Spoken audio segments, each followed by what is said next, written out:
Finally, back at it. Welcome to 3D Accuracy, where I'll talk about 3D printing, 3D product design, and 3D injection and die-cast mold design. It's been a while since I've been out here trying to get this 3D printer wired up and get it up and running. Finally, I'm in a position to spend a little bit more time, see if we can't get some of this wiring taken care of. So let me show you what I've got going on. I have the three-phase panel and the motor, and there's a transformer that came with the machine back there.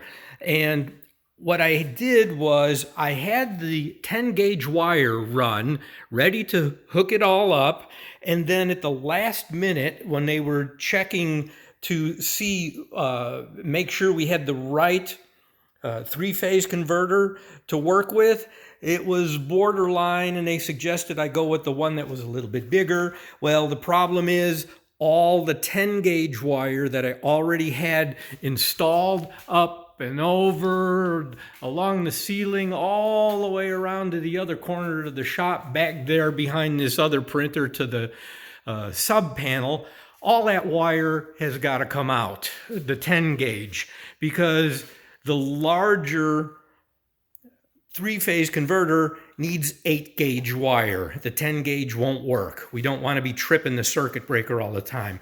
Plus, there was a 40 amp. I had a 40 amp circuit breaker installed in the box. You see up here, I had a 40 amp breaker. This is all shut off. I had a 40 amp breaker in here, and then this wire that is straight, that is bent straight, I've got to pull this out and get the 8 gauge wire in instead and put a 50 amp breaker in here. So I have the 50 amp breaker. I have the wires all bent and loose. I've got this loose up here so I can pull this one. This one in the back has to come out. And then I have to bring the 8 gauge in its place, because the opening, the hole in the top of the box, I have to put it in this position because all these positions over here are smaller. I can't get a larger gauge wire in there. Not right here anyway. I could do it over on this side, but I want to keep the wires clustered together so it looks good. So anyway, I got to pull that out. So what I'm going to do is, it's not a total waste. I'm going to pull this one out. I have to disconnect all these zip ties. I got to cut these out, and I got to open up all these brackets that I have holding the wire in place, and then take that one 10 gauge wire out of the cluster of 4. And what I have to do is bring it forward. I have to move it this side. I can't go to the back. I have to come to the front, and I'm going to lay it in here because I'm going to bring it in the side of the box to these 2 circuit breakers down here. And then after I fish that wire out to put the 8 gauge in, I'm going to drape it over the top of the door, over the top of this roll-up door, and I'm going to bring it down this side of the roll-up door and over to here with the 2 outlets here for connecting these 3 machines. So I'll have 3 dedicated lines and 1 spare one. I have the boxes right in here. I've got to set them up, and they'll look just like this. You know, it'll be the same thing. This one here is going over there for the air compressor. So I already have that one ready to go. And then what I'll do is this 10 gauge wire, I'm going to need 2 of them. So this is one loop right now. You can see it on the floor. It's all connected together. These 2 lines are 2 ends at the sub panel, but they're in a big long loop. So what I need to do is cut that where the outlet is going to be. I have to bring the cable to the outlet for the air compressor to plug in. And then the other half of it, I'm going to bring it back, bring it all the way back this way. I'm going to take all that one 10 gauge wire out of there, and then I'll bring it down and then back up and bring the other end over to the junction box. So I'm going to make the loop coming here, so there'll be two ends there to the two different circuit breakers, and the wire would just be a loop with two lines coming up over here, down the side, and then I got to cut them in half over here to go to the new outlet boxes that'll be for these machines. So not a complete waste. The wire is going to be used. It's just, it wasn't planning on having to redo it. I thought, oh good, I've got that point done. All I need to do now is get the phase converter and get it hooked up. But then got thrown a curveball. So anyway, that's what I want to try to do today. I want to start at that end. I want to get that wire out of there.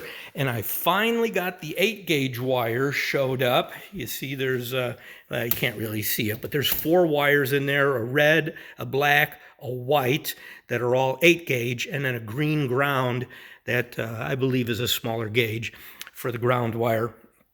But I got 100 feet of that, and that'll make it all the way back over to the other side. So I got to unroll it and straighten it out, and I'll lay it along the floor so that I know I've got my length, and then I'm going to feed it up and over the roll-up door tracks. I got to get it up on top of that, and then as I undo the 10-gauge wire, take it out of the cluster of 4 there, then I'll put the 8-gauge wire in and then reconnect all the little brackets that are holding the wire and put the new zip ties up and bring that wire all the way down so that I've got the 8-gauge.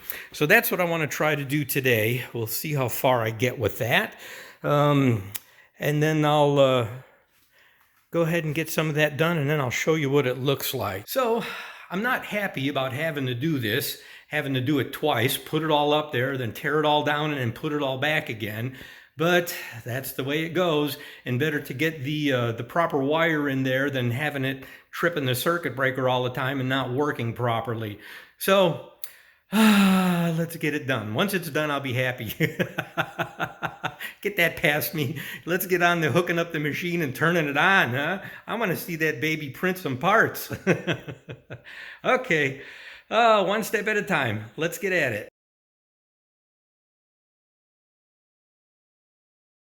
Well, I'm making some progress.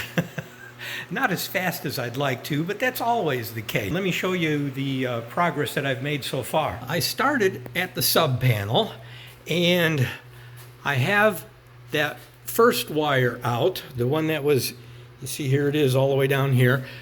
It was the one that was in this position right here. So I took that one, the other one out, and I put this one in. You can see this is heavier. This is a thicker wire, the 8-gauge. This is the 10-gauge.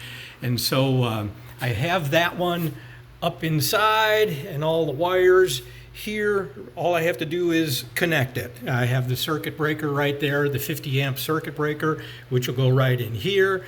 So what I've found is on some of these heavier wires, it's difficult to put the circuit breaker in and then get the wires attached to the circuit breaker. I found it's easier to have the circuit breaker loose and tighten them in, get the wires in there, and then push the circuit breaker into its position with the wires already connected.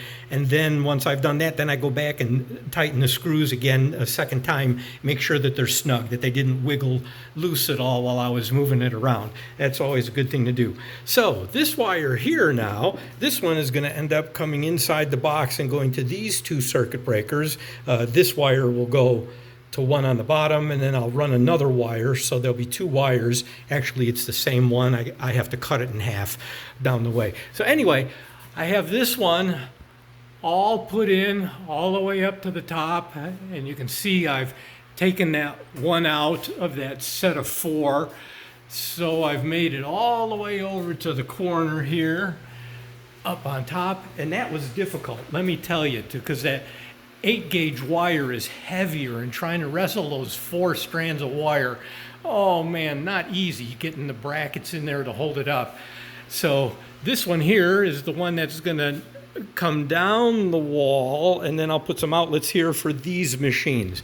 So that one is being taken out of the group of 4, and the new 8-gauge wire is going in. And you can see right here where I'm at, that's kind of what it looks like. So this one here is coming out, and this one there is going in. The heavier 8-gauge is going in. And it has to go in the back because it's just the way I have them situated. But anyway, it's coming. I'm almost to the other outlets over here, and then I just have to make it down to the corner, the wall over there, and then just drop it down the wall. And then this is the one that I'm taking out, and so I'll have to cut that one short because one of them I need to keep to wire up the air compressor. And so when I cut that loop someplace, not here, it'll be somewhere over there, but once I do that, then all the excess will go back to make that second wire for the 3 machines over here. So I'll have two metal clad strands of 10 gauge coming over to that from the circuit breaker box. But it's coming, and it's just a little tedious because I have to, what I have to do is take some of this apart like I do it in, I'll take this one and some of these zip ties out of there so I can loosen the wires, then I reposition, and then I have to get the brackets back up, and then I just work it a little bit at a time going down the line. So it's tedious and up and down the ladder a lot, but it's getting it done and it's working. So that's my main concern, is that it's going to work and we can get this machine up and running once I get this wire in and get the 3-phase all hooked up. And I got to figure out where to put everything over here because I'm really tight on space, and I think I'm just going to make it to get that.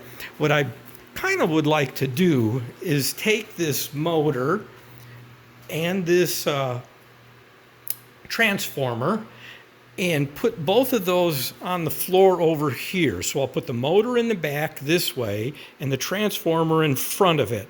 And that's the one that I'm not sure, because the wire from the transformer to the back of the machine is hardwired. It's not plugged in. And I don't really want to take it all apart and change a wire out. I think I might just make it to that position.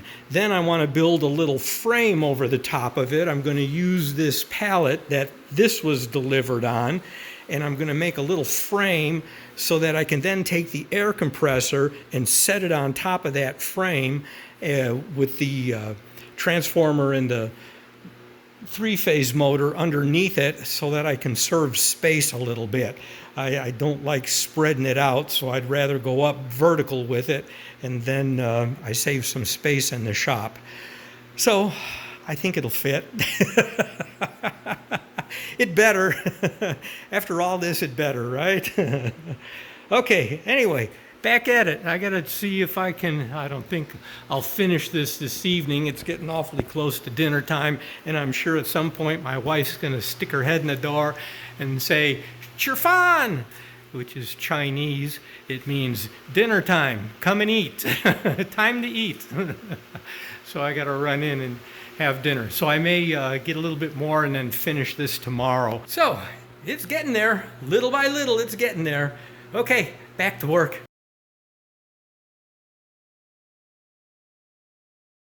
Look at all that wire on the ground, huh? Okay, so got the new wire in. I haven't connected the circuit breaker yet. I just have the wire run across the shop. So all the way up and over with the new one. The old one, that's the 10 gauge, that's out.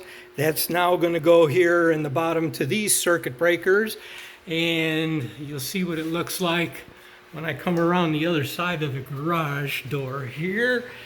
And you see, it's going to drop down, and then at some point I'm going to cut it, and it'll go to an outlet for these machines, and I need one more line the same, and that's what I'm going to use all this extra that's on the floor.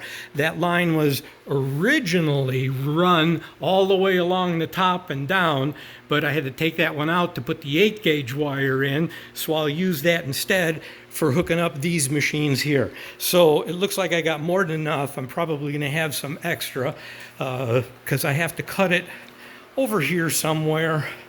You see there's a blue tape on there that just tells me that it's the 120 volt line for the air compressor.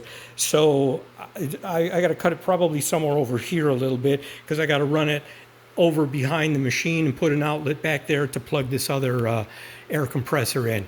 But there's the 8 gauge line coming out of the box, and it's all in now, all the way around where the old 10 gauge was, and drops down into the sub panel over there on the corner. Glad to have that part done. Now I just have to hook it up, and that's much easier. Wrestling with that wire with 4 strands like that, the 8 gauge and 3 10 gauges, oh man, that is not fun. Once I got to here where it broke off, see 2 of the lines break off for those boxes that this machine and this machine are going to plug into up there. That way I don't have to run cords along the floor. I hate that. So I thought, let's do it this way. That'll work. But once I took 2 of the wires out of the group, and then I only had the 8 gauge and 1 10 gauge, that was much easier to work with. But I still had to have my wife come out and help me in this corner, because the weight, it just wants to hang. And so she, held the wire up for me while I attached it to the wall up there, to the ceiling. But it looks good. So now I got to get this, got to figure out how to get this 210 pounds or 220 pounds or something. It's a son of a gun. So I got to wrestle that out of this box, and I don't have a hoist or a lift. So I'm going to have to cut open the side of the box and slide it off the edge a little bit at a time. And then there's rubber feet that go on it. And I'm just going to have to waddle it, kind of walk it over and get it into place. I'm going to move the whole box over here closer to where it's going to be. I'm not going to drag it that whole way. I do have a dolly, and I can move the whole box with the dolly. That's how I got it back here. But I don't have a hoist. Later on, if I get injection molding machines in here, I'm going to have to get some kind of a hoist to get molds in and out of the press. But that's downstream. So today I just want to get this machine up and running. I want to get this guy going. I hope you really enjoyed this video. If you're ever in need of 3D product design, 3D injection mold design, 3D die-cast mold design, or 3D printed prototypes or production parts, please feel free to contact me. You can find contact information in the video description. I look forward to hearing from you and to being of service to you. Thank you for watching. As always, I appreciate it. See you on 3D Accuracy's next video.